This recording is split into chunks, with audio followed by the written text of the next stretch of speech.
Қазақ ұлттық өнер университетінде Қазақстанның еңбек сіңірген өнер қайраткері, композитор Кеңес Дүйсекеевтің 70 жылдық мерейтойына арналған шара өтті.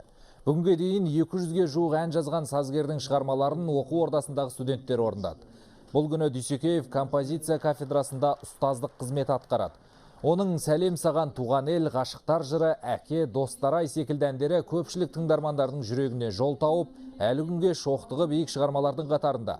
Өнер университетінің басшылығы композиторды мерейтойымен құттықтап, жылы лебіздерін білдірді. 70-ке келдім деп марқайып отыратын жағдай жоқ. Себебі творчествоның адамымыз, композитормын. Сондықтан жаңа шығармалардың бәрі жазылды. Осы концерттің 70% жаңа шығармалар. Құдайға шүкір, творчество жүріп жатыр, тоқтамайды. Кеңес ағамыздың осы мерейтойына қарсы біздің мемлекеттік сыйлықтың лауреатына ұсынып отыр біздің университет атынан. Мен шын жүрегіммен тілектеспін. Бұндай талантты адамдар халықтан қолдау көру керек, және осы сыйлыққа ие болады деп ойлаймыз.